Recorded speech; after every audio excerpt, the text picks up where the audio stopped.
EVM वगैरह में कुछ हुआ तो इस बार अधिकारी तो पिटेंगे ही पिटेंगे, क्योंकि जनता का गुस्सा निकलेगा वहां पर और जनता वहां मौजूद रहेगी। सवाल उठता है कि पीयूष गोयल चुनाव इलेक्शन मतलब मुख्य इलेक्शन कमिश्नर से मिलने जाते हैं, चुनाव आयोग केंचुआ से मिलने जाते हैं और उसके बाद अचानक से घोषणा होती है कि चुनाव आयोग कल 12:30 बजे प्रेस कॉन्फ्रेंस करेगा।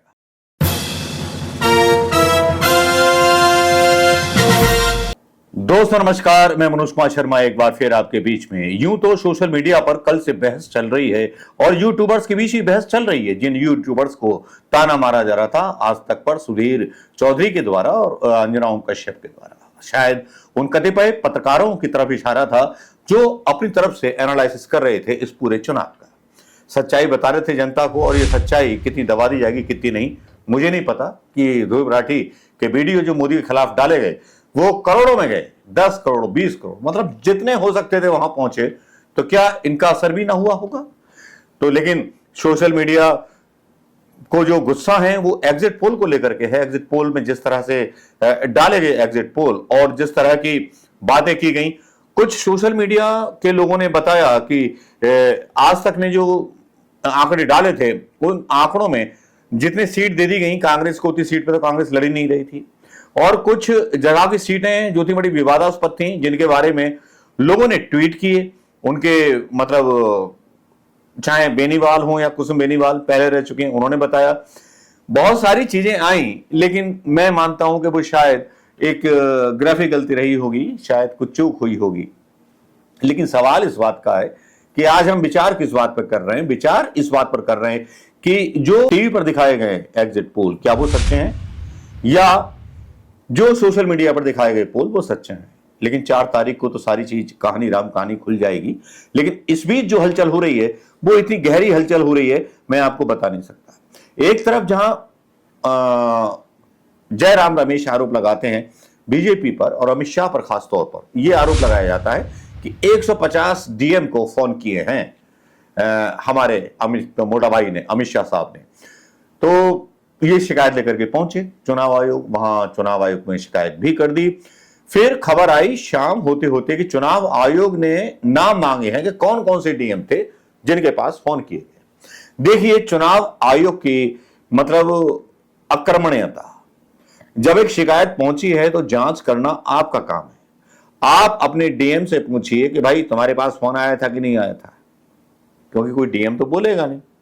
अब चुनाव आयोग परेशानी में नाम मिल जाए कौन कौन से डीएम है, यानी कि 150 सीटें, 150 जो डीएम है जिन्होंने बताया होगा कांग्रेस को कि हमें धमकी दी जा रही है, तो उनके नाम मांग रहे हैं, तो शायद उनके खिलाफ एक्शन हो जाए। तो जाहिर बात है कांग्रेस तो उनके नाम बताएगी नहीं कभी भी, लेकिन पुख्ता सबूत होंगे। बिना पुख्ता सबूत के जयराम रमेश ने नहीं बोला होगा, इतना हल्का बयान नहीं दिया होगा। एक मुख्य विपक्षी दल है। लेकिन यहां कहानी क्या है और कांटा क्या है? कहानी और कांटे में बहुत अंतर है। यहां बीजू जनता दल का सफाया कर दिया जाता है, आंध्र प्रदेश में बहुत सारी सीट दे दी जाती हैं। चलिए जो कर रहे हैं मनमानी कीजिए। लेकिन यहां पर सबसे बड़ी चौंकाने वाली बात आज शाम को आती है जब पीयूष गोयल की गाड़ी चुनाव आयोग के सामने रुकी हुई गाड़ी, और वहां पर चुनाव आयोग में जाते हैं और पीयूष गोयल अचानक से हरकत होती है और पीयूष गोयल एक बयान डालते हैं अपना, जिसमें बोलते हैं मैं चुनाव आयोग से मिलने क्यों गया था। मतलब जो इलेक्शन कमीशन है, चीफ इलेक्शन कमीशन, उनसे मिलने क्यों गया था। वो आशंका जतलाते हैं कि वहां गुंडागर्दी हो सकती है, मतगणना के दौरान कुछ भी हो सकता है और ऐसी संभावना है क्योंकि सरकार को रिपोर्ट गई होगी।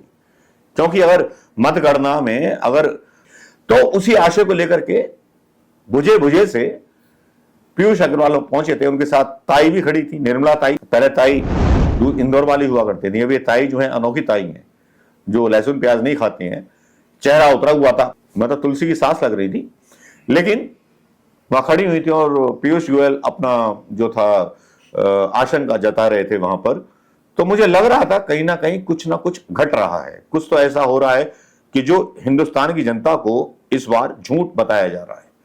शायद आपको भी लग रहा होगा या आपको नहीं लगा हो तो आप बताइएगा, क्योंकि सोशल मीडिया का जो एक ट्रेंड चल रहा है वो वाकई में अनोखा चल रहा है। और जिस तरह से घबराए हुए Piyush Goyal election commission, chief election commission के यहां पहुंचते हैं, फिर अपनी प्रतिक्रिया देते हैं। मैंने बता तो दिया, लेकिन सुन लीजिए प्रतिक्रिया क्या दे रहे हैं। A delegation of the Bharatiya Janata Party led by the Honorable Finance Minister Srimati Nirmala Sitharaman ji met with the Chief Election Commissioner and the Election Commissioners to demand and urge the Election Commission to take 4 important steps.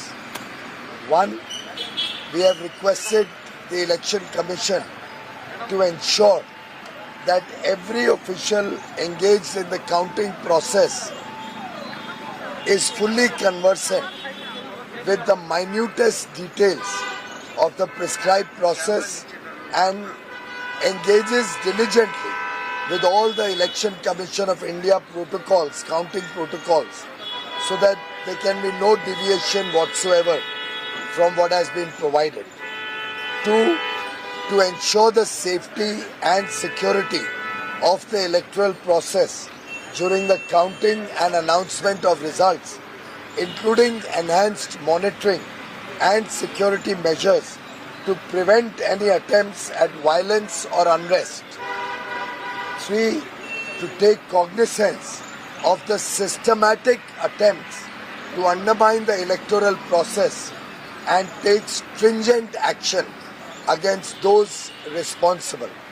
And 4, issue a public statement affirming the integrity of the electoral process and warning against any attempts to disrupt the democratic process. ये प्रतिक्रिया उन्होंने दी मतदान को लेकर के, और खासतौर पे यूपी में जब 4 तारीख को मतदान होगा, वहां तैयारी करने के आदेश दे दिए गए। क्या मनमानी होगी? और सीधे फोन ना करके पीयूष गोयल को धमकी देने के लिए क्या भेजा गया? जयराम रमेश से तो पूछ लिया गया कि 150 डीएम के नाम बताओ, लेकिन ये पीयूष गोयल किस हैसियत से गए थे वहां पर?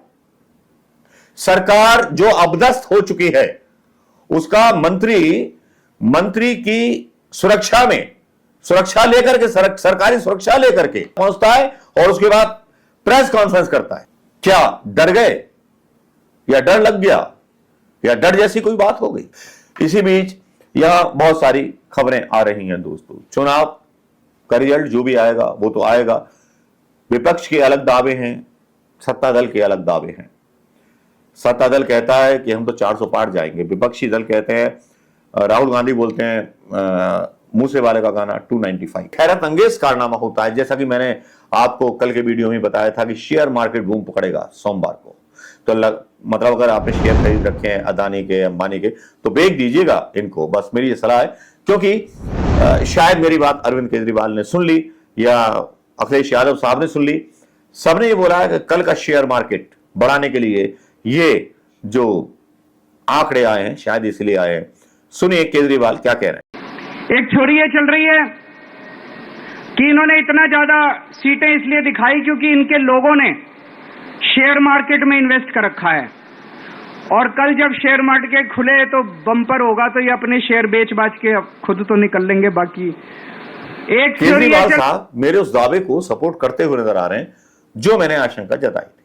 अब आप पूछेंगे कि मैं कितनी सीट दे रहा हूं। कुछ नहीं होता जनता के फैसले पर सवाल उठाने वाला कि मैं कितनी सीट दे रहा हूं। मैं कितनी सीट नहीं दूंगा, जनता देगी सीट जिसको देनी है और जिसको जिताना है।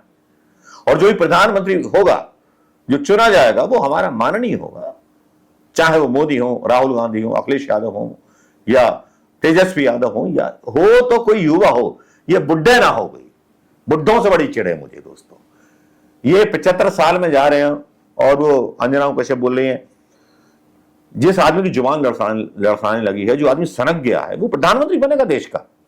जिसको एबीसीडी नहीं पता, साइंस की एबीसीडी नहीं पता, किसी की एबीसीडी नहीं पता, जो रोजगार कैसे पैदा की जाए उसके बारे में नहीं पता, वो प्रधानमंत्री बनेगा देश का, या नई पीढ़ी का कोई प्रधानमंत्री बनेगा। अगर ईवीएम का घोटाला है तो फिर इतनी घबराहट क्यों हो रही है पीयूष गोयल को? इतनी घबराहट क्यों हो रही है चुनाव आयोग को? और सुप्रीम कोर्ट में अपील डाली गई है, तो क्या डीवाई चंद्रचूड़ से डर गए बीजेपी वाले? नमस्कार, जय